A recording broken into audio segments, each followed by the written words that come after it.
국민연금의 본격적인 환율 개입이 시작됐습니다. 환해지를 통해서 막대한 양의 달러를 지금 현재 시장에 풀어놓고 있는 것 같은데 과연 이로 인한 여파는 어떻게 진행될 것이며 그리고 환율 전망은 어떻게 봐야 되는지 이제 자세히 짚어보도록 하겠습니다. 어제 거의 모든 언론이 이런 기사를 쏟아냈습니다. 국민연금이 환해지를 통해서 외환시장에 개입하기 시작했고 그것 때문에 환율이 뚝 떨어졌다. 이렇게 모든 언론이 기사를 쏟았는데도 불구하고 정부나 국민연금에서 아무런 반응이 없다. 그 얘기는 이 기사들이 사실일 가능성이 굉장히 높다는 걸 증명하고 있는 겁니다. 근데 이렇게 국민연금이 외환시장에 개입했다는 걸 정당화하는 그런 언론들의 논리를 보니까 대체로 이런 논리를 펴더라고요. 자, 환율이라는 건 결국 균형으로 돌아가게 돼 있다. 지금처럼 환율이 높을 때 막 1,450원 할 때 이럴 때 환해지를 해서 1,450원에 고정을 해두면 나중에 이게 오히려 국민연금의 이득이 될 수 있다. 이런 논리를 펴더라고요. 그러면서 엔화 얘기를 하는 거예요. 엔화를 봐라. 엔화가 그동안 엄청나게 출렁거렸지만 결국은 다시 균형으로 돌아가더라. 우리 원화도 결국은 균형으로 돌아가서 언젠가 1,200원, 1,300원 돼봐라. 환해지를 1,450원에 해둔 게 결국은 국민연금의 자산을 더 불려줄 것이다.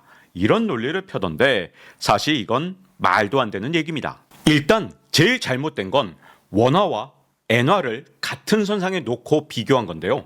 엔화와 원화는 움직임이 아예 다릅니다. 엔화는 어쨌든 올랐다 떨어졌다 하면서 다시 균형으로 갈 수 있었던 가장 큰 이유가 바로 엔화가 글로벌 통화가 됐기 때문이죠. 원래 패권 통화는 미국의 달러고 글로벌 통화라 그러면 보통 영국의 파운드와 그리고 유럽의 유로와 그리고 엔화를 보통 드는데 요즘 파운드화는 힘이 약해지다 보니까 이제 기껏해야 남은 건 유로화나 엔화 정도밖에 없습니다. 중국의 위안화도 아예 명함도 못 내미는 게 바로 국제통화거든요. 자, 이런 국제통화인 엔화처럼 우리 원화도 언젠간 균형으로 갈 것이다. 이게 말이 안 된다는 게 바로 그래프만 보면 보여지죠. 우리 원화는 이렇게 바닥을 보세요. 점점 추세적으로 계속 올라가고 있죠. 그러다가 2020년대부터 점점 가파른 속도로 우리 환율이 올라가는 모습을 보실 수 있을 겁니다. 만성적으로 우리 원화 약세가 시작됐다고 볼 수 있는 그런 지점이거든요. 그런데 우리 원화를 놓고 엔화랑 비교하면서 다시 균형으로 돌아가는 게 정해진 사실처럼 얘기하는 건 정말 말도 안 되는 얘기입니다. 우리가 1998년에 갑자기 환율이 뛰어 올랐고 2008년에도 갑자기 뛰어올랐다가 다시 내려왔고 했는데 자, 이번엔 다르죠. 천천히 계속 올라가는 모습을 보여주고 있습니다. 자, 이렇게 원화 가치가 장기적으로 하락 추세에 있는데 과연 이게 반전될 수 있겠느냐? 이 반전이 있으려면 근본적인 한국 경제의 문제점들이 해결돼야 됩니다. 가장 중요한 거 제가 지식한방에서 그동안 여러 번 강조했던 거죠. 새로운 첨단 공장은 이제 더 이상 한국에 들어서지 않고 있습니다. 이 때문에 이제는 수출 기업이 달러를 벌어와도 이걸 원화로 환전하지 않거든요. 직원들 줄 월급이나 보너스 정도만 환전을 하지 새로운 설비 투자를 하기 위해서 환전하지 않기 때문에 대부분의 목돈은 달러로 갖고 있습니다. 이런 상황에서 달러 공급이 안 되니 당연히 장기적인 이 원화 약세 기조가 바뀌려면 새로운 첨단 공장이 한국에 대거 들어설 수 있도록 우리나라의 기업 환경 자체가 완전히 바뀌어야 됩니다.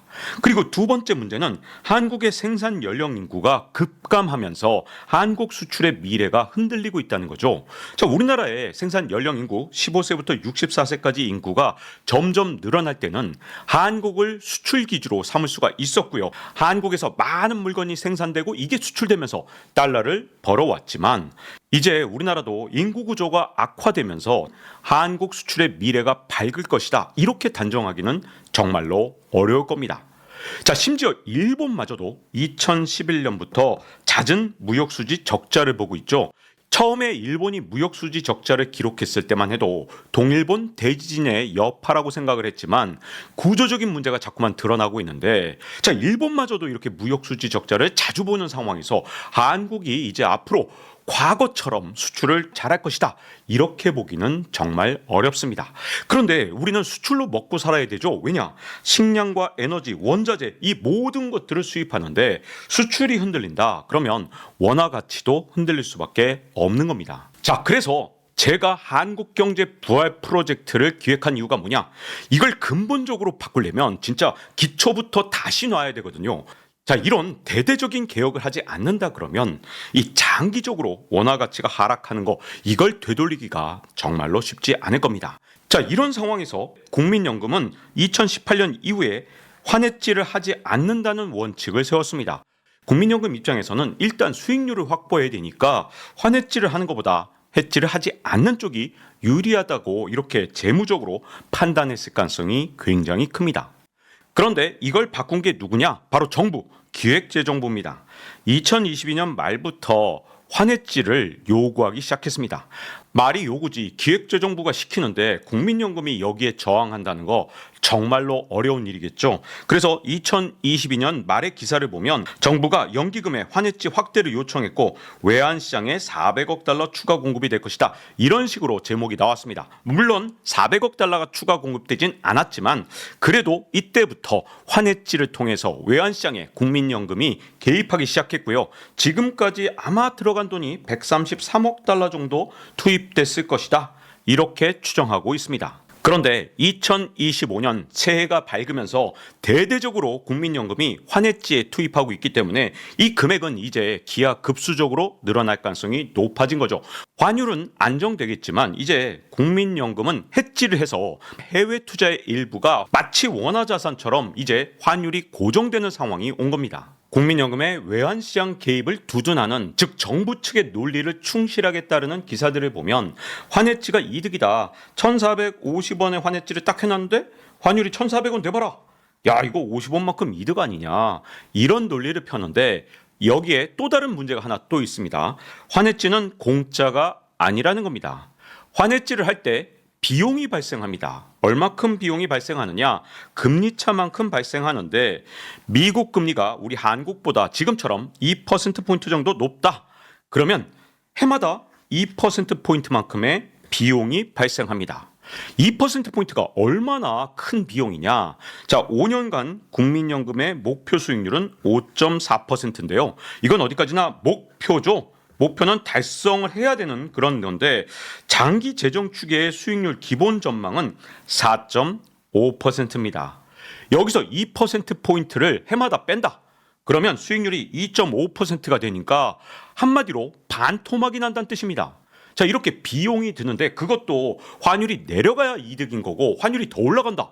그러면 이 자체가 국민연금이 녹아나는 그런 효과를 갖고 오게 됩니다. 그러면 환해지는 리스크를 갖고 오는 데다가 비용까지 있는 이런 상황에서 굳이 환해지를 해야겠느냐. 그런데 기재부는 국민연금을 위해서 환해지를 하라고 했을까요? 아니면 자신들의 임기 동안 환율을 어거지로 안정시키기 위해서 환해지를 하라고 했을까요? 게다가 이 환해지를 하면 이 달러 자산의 매력이 박탈됩니다. 제가 오래전부터 달러 자산으로 바꾸세요. 달러 자산에 투자하세요. 이렇게 말씀을 드리면서 항상 뭐라고 말씀드렸냐. 자, 만약에 우리가 해외 채권에 투자를 했다. 자, 이건 국민연금의 포트폴리오인데 전체 자산 가운데 10%를 해외 채권에 투자해 놨습니다. 근데 최근에 미국의 장기 금리가 계속 오르고 있죠. 그러면 국채 가격이 떨어지고 있다는 뜻입니다. 그럼 손실이 났어야 되는데 손실이 크게 나지 않았던 이유가 뭐냐?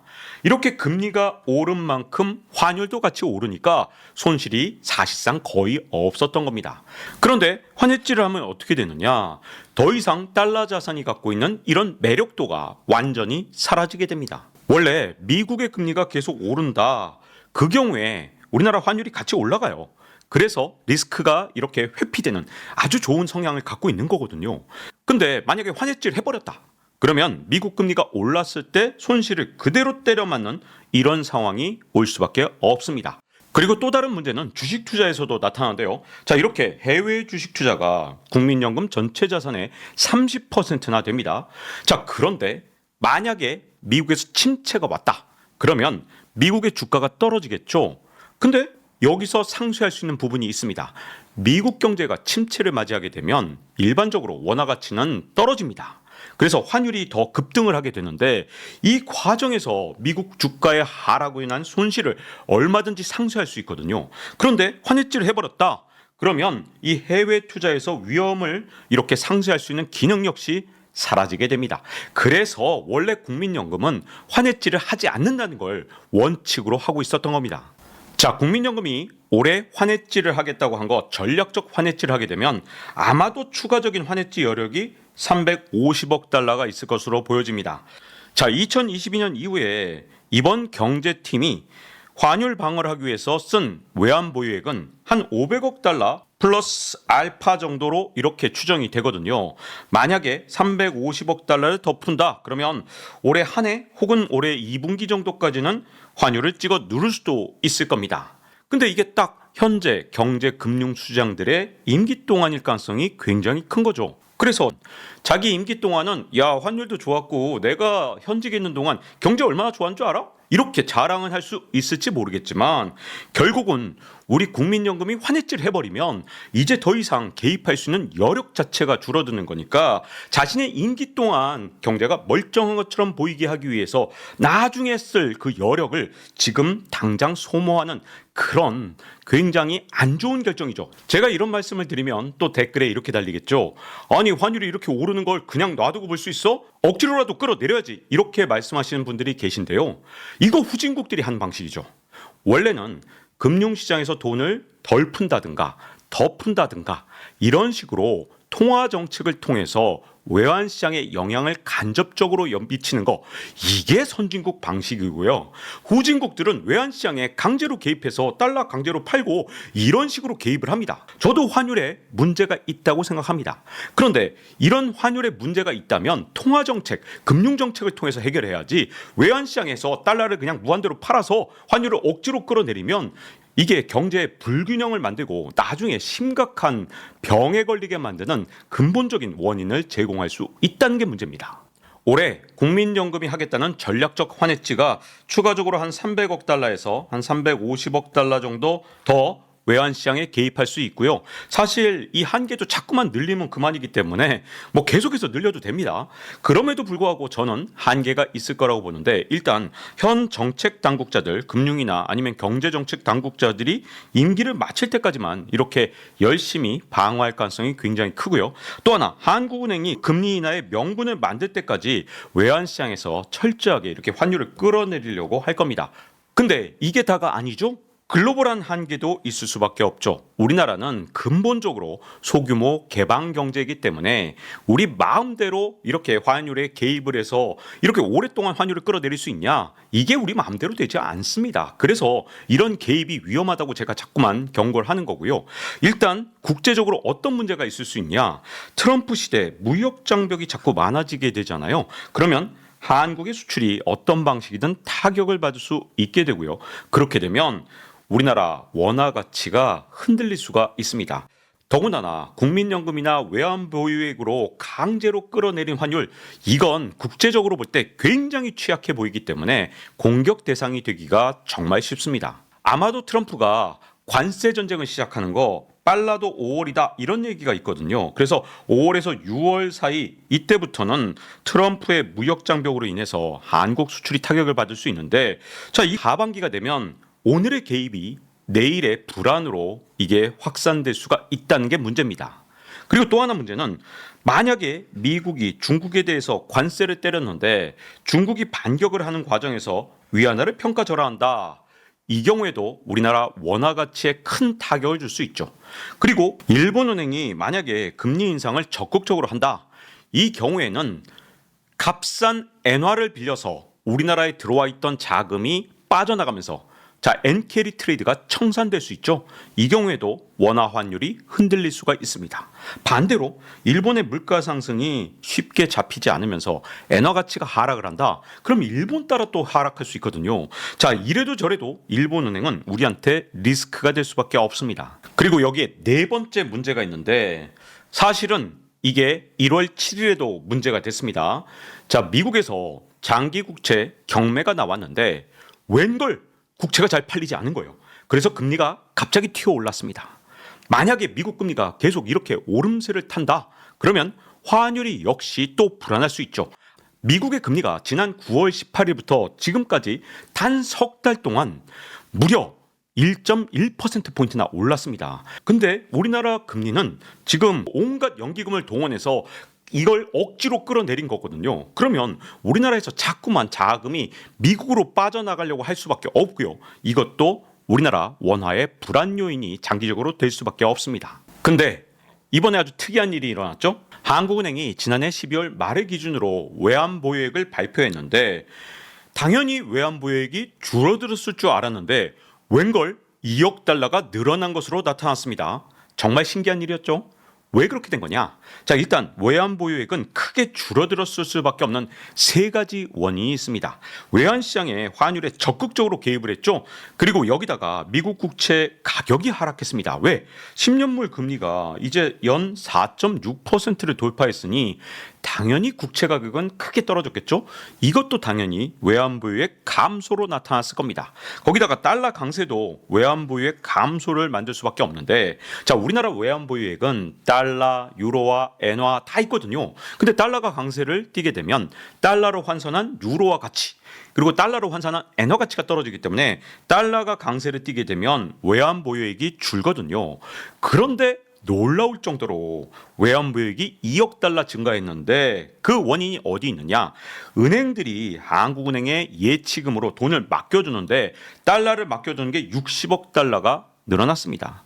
결국 은행들이 한국은행에 돈을 너도 나도 맡기는 바람에 이렇게 2억 달러 늘어난 것처럼 보였지만 58억 달러가 사실상 줄어든 거죠. 이걸 은행 예치금으로 메워서 일단은 장부상으로 외환보유액이 2억 달러, 딱 2억 달러 아슬아슬하게 늘어난 것처럼 이렇게 장부가 예쁘게 만들어진 겁니다. 근데 지금의 경제 관료들 자신의 이익을 위해서라면 굉장히 잘하고 있는 겁니다. 왜냐? 일본의 역사에서도 이렇게 버블을 만들고 돈을 풀었던 사람, 이런 사람은 끝까지 칭송을 받고 오히려 이걸 수습한 사람은 끝까지 욕을 먹는 일이 과거 일본에서도 계속 되풀이됐거든요. 대표적인 사람이 바로 미야자와 기이치입니다. 일본 경제를 망친, 제가 보기엔 주범이에요. 왜 그러냐? 1985년 플라자 합의 직후에 그때 일본의 재무상을 했던 사람인데 86년부터 87년까지 재무상을 하면서 어떻게 했느냐? 자, 플라자 합의 이후로 일본 경제가 좀 안 좋아졌거든요. 그랬더니 천문학적으로 돈을 살포했습니다. 그리고 온갖 방법으로 시장에 개입해서 자기 임기 동안 경제가 엄청 좋은 것처럼, 그리고 부동산 가격 엄청나게 끌어올렸어요. 온갖 방식으로 돈 풀고 저금리 유지하고 엔화 강세를 유도하고 온갖 방법을 다 썼으니 당연히 일본의 주가도 급등, 일본의 부동산 가격도 급등. 그래서 86년부터 87년까지는 굉장히 일본 경제가 좋았거든요. 하지만 89년에 이 버블이 붕괴되면서 일본의 주가는 4분의 1 토막 수준으로 떨어졌고요. 일본의 집값도 5분의 1 토막 수준으로 떨어졌습니다. 사실상 이 버블을 만들지 않았다면 일본이 그렇게 큰 어려움을 겪진 않았을 텐데요. 근데 놀라운 점이 있습니다. 1991년 버블이 붕괴되니까 이 사람을 총리를 시킨 거예요. 일본에서. 왜 이런 황당한 일이 생겼느냐? 당신 때 경제가 좋았잖아. 야, 미야자와 기이치 때 경제가 그렇게 좋았는데 이 사람을 총리시키면 경제가 더 좋아지지 않을까? 자, 이게 바로 경제 관료들이 자기 임기 때만 경제를 좋은 것처럼 위장 전술을 쓰게 만드는 가장 큰 원인입니다. 설거지를 하는 사람은 욕을 먹을 수밖에 없고요. 자기 임기 동안 돈 막 풀어서 부동산 가격 올리고, 그리고 엔화 강세 만들고, 그리고 니케이 지수 끌어올린 사람, 이 사람은 경제를 살려냈던 정말 뛰어난 인재다, 이렇게 평가를 받으니 91년부터 93년까지 총리를 하게 된 겁니다. 다만 93년에도 경제가 안 좋았기 때문에 결국은 이제는 미야자와 기이치에 대해서 제대로 평가가 일어나긴 했습니다. 하지만 이 사람이 91년에 총리를 안 했다? 그러면 끝까지 칭송받는 총리로 남았을지도 모릅니다. 자, 이런 미야자와 기이치와 정반대의 관료가 누구냐? 캐나다의 크리스티아 프리랜드입니다. 자, 이 사람이 어떤 정도로 트리도한테 덤벼들었느냐? 트리도가 총리잖아요. 근데 트리도가 캐나다 경제 나빠지니 막대하게 재정 풀고 온갖 감세 정책을 해주겠다, 돈을 풀고 세금 깎아주겠다, 이런 정책을 내세우니까 트리도의 경제 정책을 뭐라고 불렀냐? 값비싼 정치적 수수다. 당장 캐나다 경제가 좋아진 것처럼 이렇게 속임수를 쓰려고 하지만 이게 나중에 값비싼 대가를 치러야 되는 정치적 술수라고 이렇게 비판을 하고요. 스스로 사임을 해버렸습니다. 대단한 사람이죠. 저 역시 환율이 자꾸만 이렇게 올라가는 거 문제가 있다고 생각하고 어떻게든 막아야 된다. 그 생각은 똑같아요. 다만 그 수단이 뭐냐가 문제인데 반시장적인 방법으로 환율을 억지로 끌어내리면 이건 후진국들이 하는 방법이고 그 끝은 분명히 값비싼 대가를 치러야 됩니다. 프리랜드가 그것 때문에 사임을 한 건데 과연 한국의 금융, 경제 수장들이 지금 현재 연기금을 동원하고 온갖 방식으로 지금 현재 돈을 풀고 있는 게 과연 대가가 없는 것이냐? 대가가 없으면 정말 좋겠지만 이렇게 반시장적이고 시장 친화적이지 않은 정책들은 반드시 그 대가를 치러야 된다는 게 가장 큰 문제입니다. 자, 이렇게 안타까운 상황, 저도 답답합니다. 경제 관료들이 좀 더 장기적인 시각으로 내가 물러난 다음에도 대한민국 경제가 정말 튼튼하고 단단할 수 있도록 그렇게 경제정책을 써준다면 제가 보기에 달러를 더 이상 살 필요도 없고 우리나라에 적극적으로 투자를 할 수 있겠지만 지금처럼 내 임기만 아니면 돼라는 정책을 쓴다면 개인들 입장에서는 각자 도생을 할 수밖에 없고요. 박종원의 지식한방 이제 마칠 시간이 됐습니다. 다음 시간에 뵙겠습니다.